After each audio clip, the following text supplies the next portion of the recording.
In the Lose the Boss segment tonight, as most of you know, Donald Trump is investigating the birther question, whether President Obama was born in the United States or not. For the record, the Factor has investigated, and the Factor believes Mr. Obama was born in Hawaii.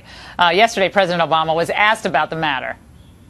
All of us have been struck by Donald Trump rising to the top of the Republican field by feeding fantasies about your background. What do you make of that? I think that over the last 2.5 years, there's been an effort to go at me in a way that is politically expedient in the short term for Republicans, but creates, I think, a problem for them when they want to actually run in a general election where most people feel pretty confident.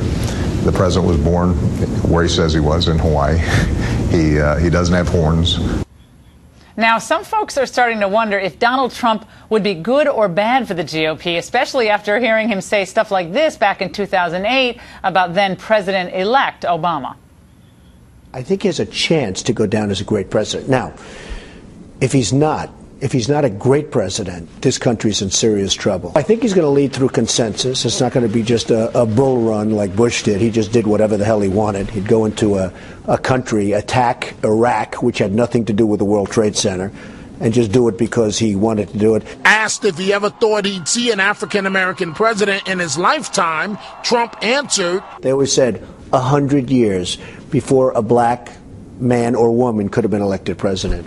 And the 100 years turned out to be like 1 year. He's done an amazing job. Joining us now from New York to analyze, Fox Business legend Lou Dobbs. You can catch his show weekdays at 7 on FBN. Now, Lou, first of all, when you call you a legend, you know, a legend. Come on, this is your life, Lou Dobbs. How are you? Outstanding, Laura. Great to see you. Great to see you. So what's going on? Is Trump somehow a liability for the Republicans? As far as I can tell, he's doing pretty well in these polls.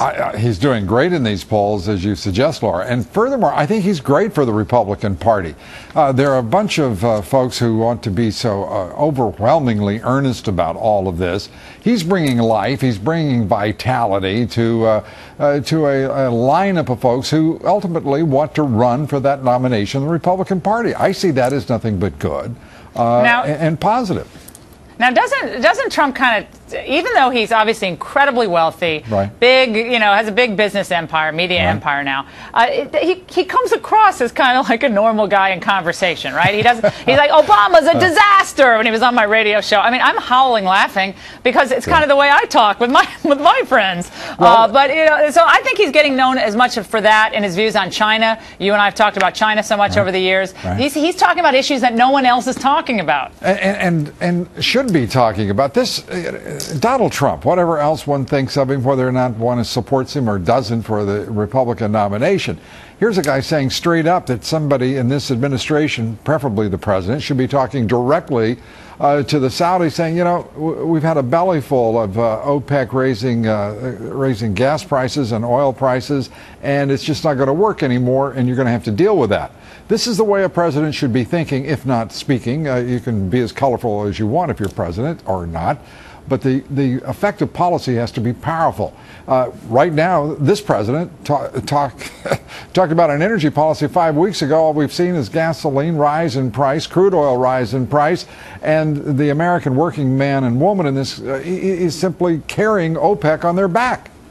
And Lou, I think when he talks about his own business dealings with China, and he says, look, I talk to these people, they're laughing that they're eating us for lunch. I mean, he speaks with some credibility on that. Without question. And by the way, he's right. But no one should be blaming China for crying out loud.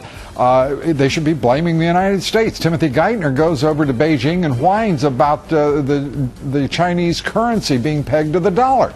Well, what are you going to do about it, Mr. Secretary? What is the president going to do about it? We can run policy from this side. You don't have to turn to Beijing. Yeah, well, they're doing what's good for China. Absolutely. Newsflash. We should do the same. What a great idea. It's great to see you.